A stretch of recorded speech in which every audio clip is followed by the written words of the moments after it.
할렐루야. 아멘. 오늘 거룩하고 복된 주일 하나님께 예배드리며 영광 올려드리기 위해서 예배 가운데 참여하신 여러분 모두에게 우리 주 예수 그리스도의 은혜와 평강이 충만하게 임하시기를 주님의 이름으로 축원합니다. 아멘. 오늘은 사도행전 9장 10절로 19절 말씀을 통해서 주님을 경험한 자의 사명, 이런 제목으로 말씀을 나눌 때 큰 은혜가 있기를 바랍니다. 아멘. 사람의 인생에는 잊을 수 없는 순간들이 있어요. 아마 우리 어르신들은 오랜 인생을 살아오시면서 아마 이런 일들이 많이 있었지 않겠느냐 이렇게 생각이 됩니다. 어떤 사람에게는 첫 자녀를 품에 안았던 날이 그럴 수가 있고, 어떤 사람은 병상에서 누워있다가 기적처럼 회복된 날이 그럴 수가 있습니다. 또 어떤 사람은 하나님을 인격적으로 만났던 날이 평생 잊을 수 없는 날이 될 수가 있습니다. 저는 지금도 수요 예배를 드리고 부천동 뚝방길을 걸어오다 만났던 그 주님을 지금도 얼마나 생생하게 기억하는지 모릅니다. 오늘 본문 말씀에 나타나는 사울이라는 사람에게도 그런 날이 있었어요.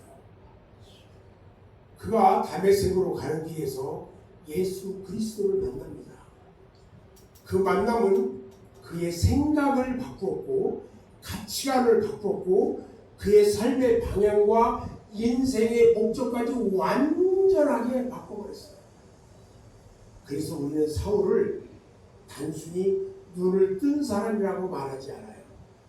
그는 새로운 인생을 시작한 사람이었어요. 저는 오늘 신문 기사를 이야기를 하고 싶은데 2006년도 겨울에 전남 일보에 나온 많은 사람들의 마음을 울린 기사가 있었습니다. 전남 담양에서 농사를 짓던 김인찬이라는 분의 이야기인데, 그는 어린 시절 사고로 인해서 시력을 잃어버렸어요. 14살에 완전히 앞을 보지 못하게 되었고 학교도 그만둘 수밖에 없었어요. 병원을 찾아다녔지만 희망이 없었어요. 10여 년 동안 방 안에서 생활하며 꿈속에서조차 학교가 보이던 기억도 점점 사라져버렸어요. 그러던 그가 41살이 되어가지고 기적적으로 각막 이식 수술을 받게 됐어요. 27년 만에 눈을 뜨는 순간 그의 눈에 가장 먼저 들어온 것이 뭘까? 지금까지 한 번도 보지 못한 말로만 이야기했던 사랑하는 아내, 그리고 새 아들의 얼굴이었어요. 그는 눈을 뜨면서 연신 이렇게 말했다고 말합니다. 아내를 보고 참 곱다. 정말 곱다. 그리고 가족들과 같이 밖에 나갔더니요, 석양에 빨갛게 해가 뉘어뉘어 지면서 물이 들었는데요, 그 붉게 불던 석양이 보였어요. 바람에 흔들리는 대나무도 따라가는 새도 밤하늘의 별도 모든 것이 아름답게만 보였어요. 세상은 사실 변한 것이 하나도 없었어요. 변한 것은 단순히 그의 눈뿐이었어요. 오늘 본문에 나오는 사울도 다시 보게 되었어요. 오늘 본문에도 계속 반복되는 말이 있는데 12절에 보니까요, 다시 보게 하시는 것을 보았느니라 이렇게 말씀하고 있고요. 17절에도 보니까 다시 보게 하시고 이렇게 말해요. 그리고 18절은 다시 보게 된지라 하고 보게 되었다는 말을 반복하면서 말해요. 사울도요 눈을 다시 떴어요. 그런데 하나님께서 열어주신 것은 그의 육신의 눈만이 아니었어요. 영적인 눈이 열린 거예요. 옛날에는 예수를 이단의 교수라고 생각했잖아요. 옛날에는 교회를 없애야 할 집단이라고 생각했던 사람이었어요. 그러나 예수님을 만난 후에는 그분이 하나님의 아들이라는 것을 깨닫게 되었어요. 사랑하는 여러분, 오늘 또 하나님께서 우리에게 열어주시기를 원하는 것은요, 육신의 눈보다 영적인 눈인 것입니다. 아멘. 세상을 보는 눈, 사람을 보는 눈, 자신을 바라보는 눈, 그리고 하나님을 보는 눈이 열릴 때에 우리의 인생은 달라지는 것입니다. 아멘. 여러분, 내 인생의 참된 주인을 발견해야 합니다. 오늘 본문에서 가장 먼저 사울이 경험한 것은요, 예수님이 자기 인생의 주인이심을 깨닫는 사건이었어요. 다메섹으로 가는 길에요, 갑자기 하늘로부터 강한 빛이 사울을 비췄습니다. 그 빛 앞에서 사울은 거꾸로져 땅에 엎드렸어요. 그런데 아무것도 보이지 않는데 한 음성이 들려요. 사울아, 사울아, 사울아, 사울아, 네가 어찌하여 나를 박해하는가? 네가 어찌하여 나를 박해하는가? 그때 사울이요 떨리는 목소리로 물어요. 주여, 누굽니까 주여? 나에게 이렇게 말하는 당신은 누굽니까? 이렇게 물었어요. 그러자 예수님께서 대답합니다. 말씀합니다. 나는 네가 박해하는 예수야. 나는 네가 박해하는 예수야. 이 한마디가요 사울의 인생을 바꿨어요. 사울은요 자신이 자신의 주인이라고 생각했어요. 자기밖에 몰라요. 사울은요 그 당시 누구보다도 뛰어난 사람이었거든요. 빌립보서 3장을 보면요, 그는 자기의 이력을 이렇게 소개해요. 나는 8일 만에 할례를 받은 사람이고 베냐민 집하고 히브리인 중에 히브리인이고 바리새인이며 율법으로는 흠이 없는 사람이다, 이렇게 얘기를 해요. 오늘날로 말하면요, 최고의 학벌, 최고의 집안, 최고의 종교 경력, 최고의 엘리트였어요. 그는 자신의 지식과 열심을 믿었어요. 자기의 신념을 믿었어요. 그래서 예수 믿는 사람들을 잡아들이는 것이 하나님의 일이라고 확신했어요. 그러나 그것은 하나님을 위한 열심이 아니라 하나님 없는 열심이었어요. 여러분, 우리의 모습도 다르지 않아요. 오늘날 많은 사람들이 이렇게 살아가요. 저를 보세요. 내 인생은 내가 책임지는 거야. 내가 계획하는 거야. 내 계획한 대로 내가 살아가는 거야. 돈만 있으면 돼. 돈만 있으면 뭐가 필요해? 내가 그 정도 하면서 살아갈 수 있는 능력이 있어. 그런데요, 성경은 분명히 말해요. 잠언서 3장 5절 6절에 뭐라고 합니까? 같이 한번 읽어봅니다. 시작. 너는 마음을 다하여 여호와를 신뢰하고 네 명철을 의지하지 말라. 너는 범사의 그를 인정하라. 그리하면 네 길을 지도하시리라. 여러분, 우리 인생의 주인은 내가 아니에요. 예수님이십니다. 내가 운전대를 잡고 갈 때는 불안해요. 그러나 예수님께 운전대를 맡기면 평안합니다. 회심은요, 주인이 바뀌는 거예요. 많은 사람들이 회심을 감정의 변화라고 생각을 합니다. 물론 감동도 있어요. 눈물도 있어요. 그러나 진짜 회심은요, 주인이 바뀌는 거예요. 내가 왕자에서 내려오고 예수님이 그 왕자에 앉으시는 거예요. 사울이요, 그날 이후에 자신을 더 이상 자랑하지 않았어요. 오히려 고백합니다. 나는 예수 그리스도의 종이라 그랬어요. 종은 이 헬라어로 둘로스라고 얘기해요. 둘로스. 이것은 단순한 고용이 아니라 주인에게 속한 종, 노예를 말하는 거예요. 가끔 버스가 지나다니는 것을 보면 관광버스 중에 둘로스라고 써있는 관광버스가 수원에 있어요. 바울이 이렇게 말합니다. 내 인생은 이제 내 것이 아니야. 나는 예수님의 사람이야. 이 고백이요, 신앙의 출발점인 것입니다.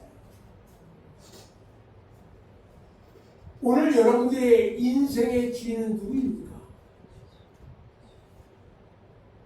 예수님을 믿는다고 하면서 아직도 내가 내 주인 되어 살아가는 부분은 없습니까? 내 마음대로 내 뜻대로.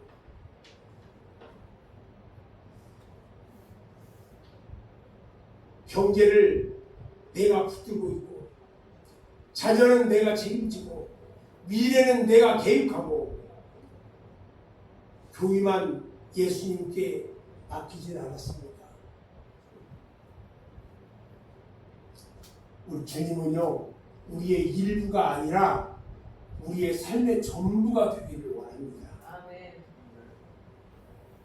예수님께서는 단지 우리를 도와주시는 분이 아니라 우리를 다스리는 주님이신 것입니다. 아멘.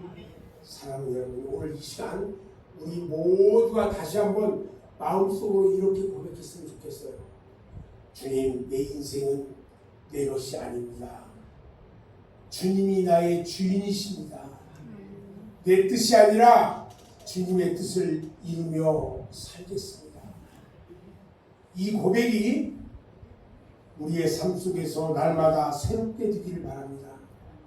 사울이 바울이 된 것은요, 이름이 바뀌어서가 아니라 주인이 바뀌었기 때문입니다. 오늘 우리의 삶에도요, 이러한 은혜가 있기를 간절히 축원합니다. 두 번째, 내 인생의 참된 사명을 발견해야 돼요. 예수님을 만나면 가장 먼저 바뀌는 것이 무엇일까요? 인생의 주인이 바뀌어요. 그리고 그 다음에 반드시 바뀌는 것이 있는데 바로 인생의 목적이에요. 내가 왜 살아야 하는지, 무엇을 위해 살아야 하는지가 달라져요. 이것이 바로 사명인 거예요. 인생은 내가 선택하는 것이 아니라 하나님께서 맡겨주시는 거예요. 사명이 없는 인생은 방향을 잃어버려요. 배가 아무리 크고 훌륭하다고 할지라도요, 목적지가 없으면 바다를 떠돌아다닐 뿐이에요. 자동차가 아무리 성능이 좋아도요, 목적지를 입력하지 않으면 제자리를 맴돌기만 하게 되는 거예요. 우리 인생도 마찬가지예요. 돈이 많다고 행복한 것이 아니에요. 건강하다고 만족하는 것이 아니에요. 성공했다고 의미 있는 삶을 살아가는 것도 아니라는 거예요. 무엇을 위해 살아야 하는지를 아는 사람이 가장 행복한 사람인 거예요. 아멘. 그래서 많은 사람이 모든 것을 가졌지만 공허함을 느끼는 거예요. 전도서에서 솔로몬은 세상의 모든 부와 권세와 지혜를 누리고는 마지막에 이렇게 고백합니다. 헛뛰고 헛뛰며 헛뛰고 헛뛰니 모든 것이 헛되더라. 여러분, 하루하루의 삶을 살아가면서 그 시간마다 거기에 너무 집착하지 마세요. 다 헛된 거예요. 여러분들이 시간 이 시간 살아가는 것들이요, 돈 많은 사람이나 돈 없는 사람이랑 똑같아요.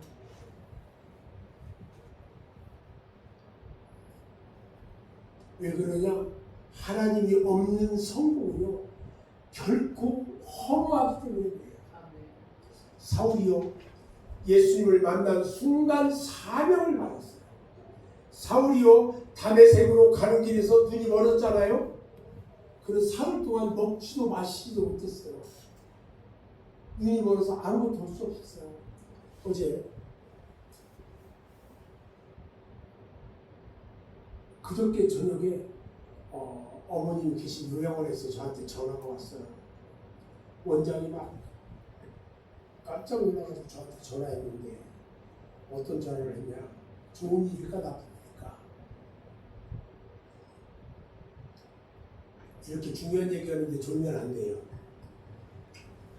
어머니가 넘어졌대요. 넘어졌는데 옆으로 넘어지면서 머리를 옆에 있는 침대에 부딪혔대요. 그렇다고 어머니를 모시고 병원에 가서 다 엑스레이랑 찍어보겠다고 가겠다고 저한테 먼저 전화가 와서 그렇게 하시라고. 그렇게 하고 저녁 때 전화가 왔는데 엑스레이 상에는 이상이 없습니다. 엄마도 좀 아프긴 한데 괜찮다라고 얘기한대요. 어제 가가지고 CCTV를 확인을 했어요. 어머니가 평상시 워커를 이렇게 끌고 다녀요. 그런데 잠깐 이 워커를 놓고 화장실 쪽에 갔다 오다가 워커 있는 쪽에 가면서 이렇게 가다가 스텝 꼬였어. 뒤로 그냥 넘어진 거예요. 옆으로 넘어졌어요. 그쪽에서 저한테 뭐라고 하냐면, 어머니가 이제 연세가 100살이니까 항상 불안해요. 안진뱅이 그 휠체어를 하겠대요.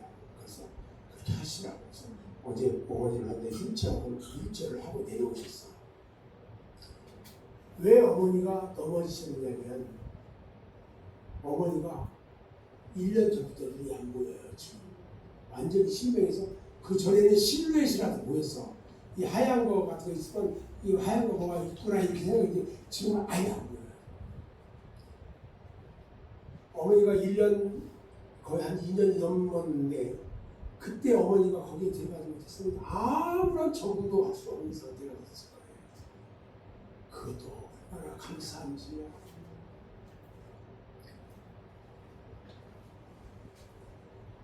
사울이요 다메섹에서 눈이 멀고 사흘 동안 먹지도 마시지도 못했어요. 아무것도 안 보이고 어디 갈 수가 없는 거야. 강한 자라고 생각했던 사람이 가장 연약한 사람이 되고 말았어요. 그때 하나님께서 한 사람을 준비해 줬어요. 바로 아나니아라는 사람이에요. 그 사람은 사도가 아니에요. 오늘 본문 9장 10절에 보면은 그때의 다메섹에 아나니아라 하는 제자가 있더니 그랬어요. 성경에서는 그를 유명한 사도라고 소개하지도 않았고 위대한 설교가라고 하지도 않았어요. 단지 제자라고만 소개했어요. 여러분들은 예수님의 제자예요, 아니에요? 다 제자예요. 그러나 하나님은 이 이름 없는 제자를 통해서 세계 선교의 역사를 시작했다는 거예요. 하나님께서는 순종하는 사람을 사용하셔요. 아멘. 주님께서 아나니아에게 말씀하셨어요. 네가 일어나서 집 가라 하는 거리로 가서 유다의 집에서 5 사람 사울이라 하는 사람을 찾으라. 아나니아가요 그 음성을 듣고 깜짝 놀랐어요. 왜? 주님, 그 사람은요 교회를 핍박하는 사람 아닙니까? 그 사람이 여기 와서 성도들을 잡아가려고 한다는 소문을 들었습니다. 인간적으로 보면요 당연한 반응이에요. 그런데 주님께서 사도행전 9장 15절에서 이렇게 말씀해요. 가라.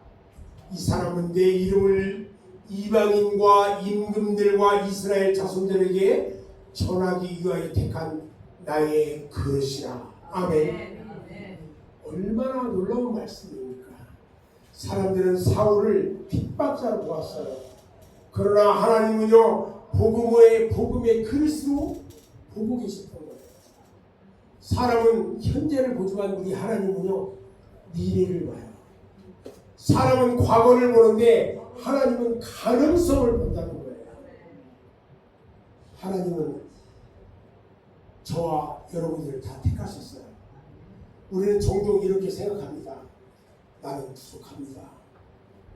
나는 배운 것도 없습니다. 나는 믿음이 연약합니다.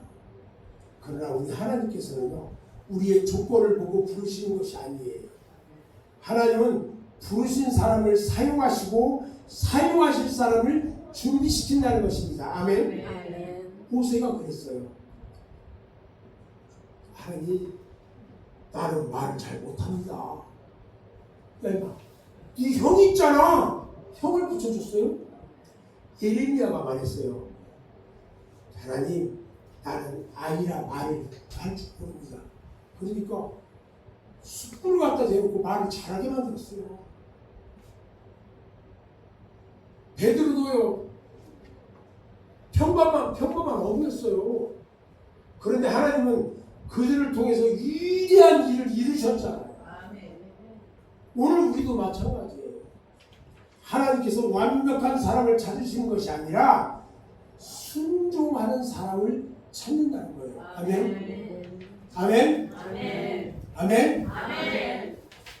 바울의 사명이 무엇이었을까? 오늘 본문 15절에요. 바울의 사명을 분명하게 말씀하고 있어요. 이 사람은 내 이름을 이방인과 임금들과 이스라엘 자손들에게 전하기 위하여 택한 나의 그릇이다. 여러분, 여러분들도 우리 하나님께서 택한 그릇 되시기를 바랍니다. 아멘. 바울의 사명은 단 하나였어요. 예수 그리스도를 전하는 것. 그는 텐트를 만드는 사람이었어요. 그런 기술을 가지고 있어요. 사울은요, 학문이 뛰어난 자예요. 지도력도 있었어요. 그러나 그의 인생 중심은 언제나 복음이었어요. 그래서 그는 고린도전서 9장 16절에서 이렇게 고백합니다. 내가 복음을 전하지 아니하면 내게 화가 있을 것입니다. 복음을 전하지 않으면 자기에게 화가 있을 거예요. 제가요, 경로당에 하루라도 안 가면 몸이 아파. 찌푸둥해요. 가서 어떤 이야기를 하든지 복음은 전하고 와야 돼요. 제가 이 몸도 좀 뚱뚱하고 저기 한은 여름에 그 낙도 선교를 간다고는 이유가 있어요. 가서 한 사람에게라도 복음을 전할 수 있다면 그것 때문에 가는 거예요. 그게 우리 하나님께서 저에게 주신 사명이에요. 그래서 힘들어도 가는 거예요. 오늘 사울이요, 복음이 그의 직업이 아니에요. 그의 생명이었던 거예요. 오늘 우리에게도 이런 사명이 있고, 어떤 분이 이렇게 말해요. 목사님, 그래도 바울은 사도였잖아요. 맞아요. 그런데 복음을 전하는 사명은요, 바울만의 것이 아니에요. 예수님께서 순천하시기 전에 모든 제자들에게 말했어요. 오직 성령이 너희에게 임하시면 권능을 받고 예루살렘과 온 유대와 사마리아와 땅끝까지 이르러 내 증인이 되리라. 아멘. 주님은요, 목회자만 증인이 되라고 말씀하지 않았어요. 모든 성도에게 증인의 삶을 맡기셨어요. 여러분, 우리가 있는 곳이 선교지예요. 아멘. 아멘. 여러분의 가정이 선교지예요. 아멘. 여러분의 직장이 선교지예요. 아멘. 여러분의 학교가 선교지입니다. 아멘. 이웃이 선교의 대상이에요. 아멘. 복음은요, 먼 나라에만 전하는 것이 아니라 내 곁에 있는 사람에게 먼저 전해야 하는 것입니다. 전도는 거창한 것이 아니에요. 많은 분들이 전도를 어렵게 생각합니다. 그러나 전도는 거창한 기술이 아니에요. 예수를 만난 사람이 예수님을 소개하는 거예요. 나는 이렇게 예수님을 만났어. 나는 오늘 주일 교회 가서 목사님 설교 통해서 이 말씀에 은혜 받았어. 이게 예수를 만난 거예요. 그리고 내가 예수를 믿고 나니까 내 마음에 평안이 생겼어. 예수께서 내 삶을 붙들어 주셨어. 이런 진실한 간증이 사람의 마음을 움직이는 것입니다.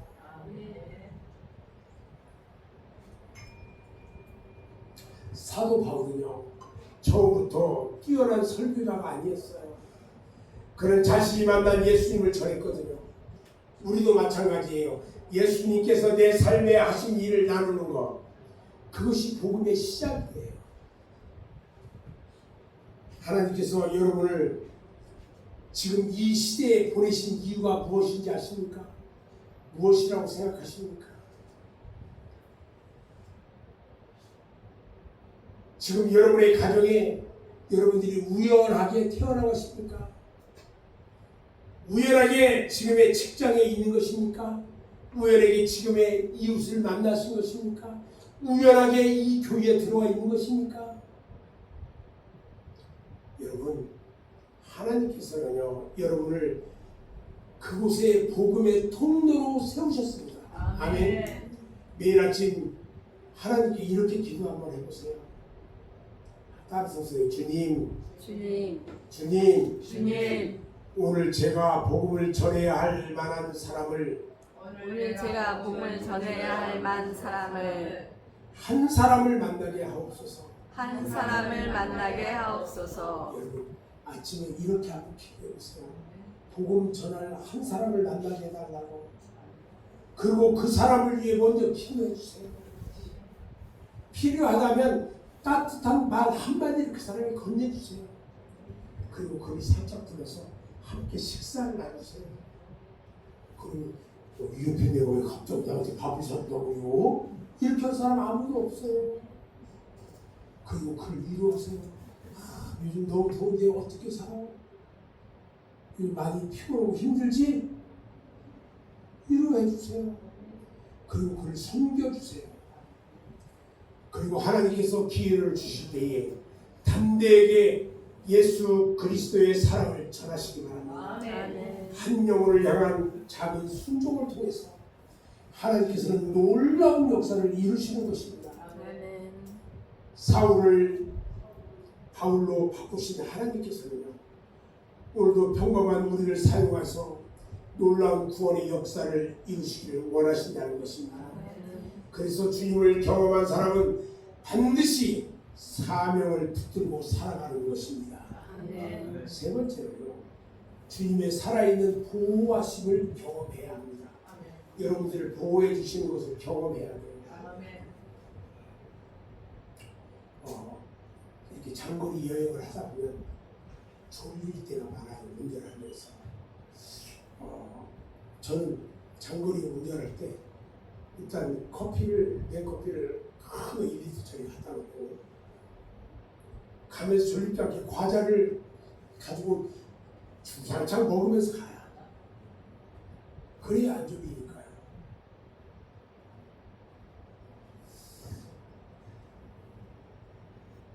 우리 하나님께서 저를 보호하시는데 내가 졸면은 사고가 나잖아. 사고 나기 전에 내가 먼저 준비해야 되는 거지만 기도해요. 이번에도 이 낙도성교 가면서 오면서 조용히 기도하는 거예요. 주님, 지금 장거리 운전하고 갑니다. 가는 길 오는 길 주님께서 지켜주시고 우리 그 더위에 수고하게 쓴 그 낙도성교 그 사역, 복음을 전하는 그 사역 가운데 우리 주님께서 함께하여 주시옵소서. 다 기도하고 갔다 오면서 감사기도 하고. 이게 우리 하나님의 보호하심을 내가 원하는 거예요. 여러분들이 예수님을 믿는다는 것은요, 단순히 교회에 다니는 것이 아니에요. 예수를 믿는다는 것은요, 주님과 함께 살아가는 삶이에요. 아멘. 대단히 중요해요. 그리고 주님과 함께 살아가는 사람에게는요, 반드시 하나님의 보호하심과 인도하심이 따라가게 되는 거예요. 많은 사람들이 신앙생활을 하면 어려움이 없어질 거라고 생각해요. 그러나 성경은 그렇게 말하지 않아요. 오히려 주님을 믿는 자에게도 고난이 있을 것이라고 분명히 말해요. 그러나 중요한 것은 고난이 없다는 약속이 아니라 고난 가운데 함께 하시겠대요. 내일 우리 김승호 기자님이 투석을 하는데 투석 바늘이 들어갈 자리가 없어요. 지금. 그래서 수술을 받아요. 김승호 기자가 보면 항상 마음이 아픈데 내일 수술을 받으러 간다고 해서 이따 목사님 기도해 드릴 거예요. 바울에게도 고난을 피할 수가 없었어요. 주님께서 아나니에게 이렇게 말씀해요. 그가 내 이름을 위하여 얼마나 고난을 받아야 할 것을 내가 그에게 보이리라. 예수 그리스도를 복음을 전하는 그 일을 위해서 얼마나 이 사울이 고난을 받아야 할 것을 보여주겠다. 이 말씀을 보면요, 바울의 앞날이 정말로 평탄하지 않을 것을 우리가 알 수 있어요. 그는 복음을 전하다가요, 무지무리에게 매를 많이 맞았어요. 감옥에도 수도 없이 갇혔어요. 돌에 맞아 죽을 뻔하기도 했어요. 굶주림과 추위도 경험했고요, 배 타고 가다 배가 난파되는 위험도 겪었어요. 그러나 그 모든 고난 속에서도 하나님은 단 한 번도 바울을 버리지 않으셨다는 것입니다. 아멘. 내일 수술할 때요, 주님 지금 앞에 다 맡깁니다. 주님 함께 해주세요. 이 꼭 기도하세요. 내일 하냐? 내일은 입원되고 또 검사 해야 돼. 그 언제 수술이야? 13일 날. 알았어. 그리고 내가 12일 날 집에 갔다 와서 수술하네. 감사해요. 여러분, 우리 하나님께서 그 택한 사람의 사명이 끝날 때까지 하나님은 그를 붙잡고 절대 보호하시고 버리지 않는다는 거예요. 우리 하나님께서 내가 예수를 믿겠다고 하나님 앞에 고백한 순간부터 여러분들은 우리 하나님께서 모든 것들을 여러분들을 지키시고 보호해 주신다는 사실을 믿기 바랍니다. 아멘. 하나님은요, 사명을 감당하는 사람을 지켜줘요. 사도행전 9장 후반전에 보면요, 유대인들이 바울을 죽이려고 음모를 꾸며요. 성문을 지키면서 그가 나오기만 기다리고 있는데 사람의 눈을 보면 이제 끝났어요.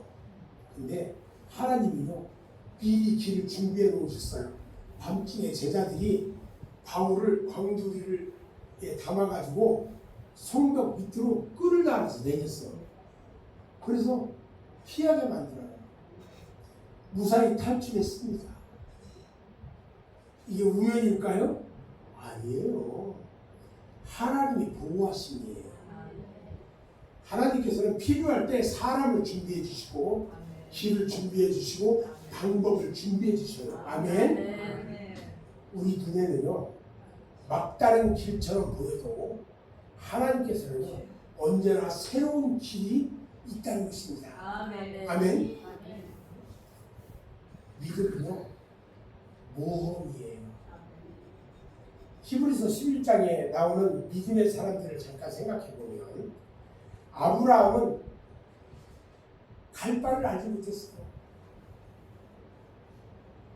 너 살던 그 땅 버리고 이제 가봐. 가나안으로 가봐. 가나안이 어디 있는지 어느 길로 가야 되는지 몰랐어요. 노아는요 비 한 방울도 내리지 않을 때 방주를 만들라고 그러니까 기가 잘리는데 순종했어요. 모세가요 이스라엘 백성들을 데리고 홍해 앞에 딱 섰어요. 뒤에는 그 군병들이 막 다 죽이려고 쫓아오는데 앞에 홍해가 쫙 있는데 어떻게 할 수가 없었어요. 다니엘이요 사자굴에 던지움을 받았어요. 다니엘의 세 친구는요 풀무풀 속으로 들어갔어요. 그들은 모두 안전한 길이 아니라 믿음의 길을 걸었다는 겁니다. 그래서 하나님의 능력을 경험합니다. 믿음은요 평안함을 추구하는 것이 아니라 하나님을 신뢰하는 거예요. 오늘 우리도요 마찬가지입니다. 복음을 전하려고 하면 내가 저 사람한테 얘기하면 저 사람이 나는 절에 다닌다고 그러면서 막 뭐라고 할 때 두려움이 생길 수 있어요. 그런데 거절하면 어떡하지? 이상하게 생각하면 어떡하지? 관계가 불편해지면 어떡하지? 이렇게 생각할 필요 없어요. 주님은 마태복음 28장 20절에서 말씀하셨어요. 볼지어다 내가 세상 끝날까지 너희와 항상 함께 있으리라. 할렐루야. 아멘. 이 말씀은요 모든 사람에게 막연하게 주신 말씀이 아니에요. 복음을 들고 세상으로 나가는 사람들에게 주신 약속이에요. 하나님은 사명을 감당하는 사람과 함께 하시는 것입니다. 바울은 즉시 순종했어요. 사도행전 9장 20절에 매우 중요한 말씀을 하고 계신데 즉시로 각 회당에서 예수가 하나님의 아들이심을 전파했다고 했어요. 놀라운 일이 벌었어요. 예수 믿는 사람들을 다 잡아 죽이려고 하던 그가 회당에 들어가서 예수가 하나님의 아들이라고 선포합니다. 즉시로 이 한 단어가 바울의 믿음을 보여줬어요. 그는 더 배우고 나서 전도하지 않았습니다. 환경이 좋아질 때까지 기다리지도 않았어요. 사람들의 인정을 받을 때 시작하지도 않았어요. 주님을 만난 감격이 너무 컸기에 그 즉시로 복음을 전했던 거예요. 신앙은요 아는 것에서 끝나는 것이 아니라 순종하는 것으로 완성되는 것입니다. 오늘 우리에게 필요한 것은 즉시 순종하는 믿음이에요. 우리는 종종 이렇게 말합니다. 제가 조금 더 준비 좀 하겠습니다. 제가 시간이 조금 더 생기면 봉사하겠습니다. 제가 시간이 되면 전도할게요. 제가 조금만 좀 금전적 여유가 생기면 그때 신주할게요. 근데 하나님은 오늘도 말씀하셔요. 지금 가라. 지금 가라. 아나니아도 순종했고요. 바울도 순종했어요. 그 순종을 통해서 하나님 나라의 역사가 시작됐어요. 우리의 작은 순종도요 하나님께서 크게 사용되시는 것입니다. 아멘. 저는 이제 말씀을 마무리하는데 오늘 우리는 사울이 어떻게 바울이 되었는지를 살펴봤어요. 그는 단순히 다시 눈뜬 사람이 아니라 새로운 인생을 살게 된 사람이었어요. 그의 삶에는 세 가지 놀라운 변화가 있는데 첫째가요 인생의 주인이 바뀌었다는 거예요. 두 번째는요 인생의 사명을 발견할 수 있었어요. 세 번째는 주님의 보호하심을 경험했어요. 사랑하는 여러분, 오늘도 이 세 가지를 붙들어야 합니다. 예수님을 내 삶의 주인으로 모시기 바랍니다. 주님께서 맡기신 사명을 붙드시기 바랍니다. 그리고 어떤 상황에서도 주님의 동행과 보호를 신뢰하시기 바랍니다. 세상은요 아직도 어두워요. 절망하는 사람들이 많아요. 참된 소망을 찾지 못하는 사람들이 우리 주변에 있어요. 하나님께서 그들에게 복음을 전하기 위해 우리를 보내셔요. 여러분의 가정이 선교입니다. 여러분의 직장이 선교지고요, 여러분의 이웃이 선교의 대상이라는 것을 기억하기 바랍니다. 이번 한 주간 하나님께서 여러분에게 맡기신 한 사람을 위해서 기도하기 바랍니다. 그리고 사랑으로 다가가시기 바랍니다. 때가 있는 담대하게 예수 그리스도를 전하십시오. 우리는 사람을 변화시키는 것이 아니라 우리는 복음을 전할 뿐이에요. 변화시키는 분은 성령 하나님이세요. 사울을 바울로 변화시킨 하나님께서는 오늘 또 한 사람의 인생을 변화시킵니다. 그 놀라운 역사에 여러분과 제가 귀하게 쓰임받기를 바랍니다. 우리 모두가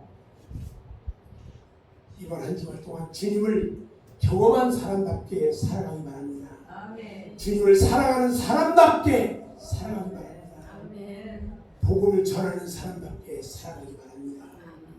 우리 모두가 주님, 바울처럼 주님을 경험하고 주님을 전하고 주님의 보호하심 속에서 사명을 끝까지 감당하는 복된 여러분 모두가 되시기를 주님의 이름으로 축원합니다. 아멘. 기도하겠습니다.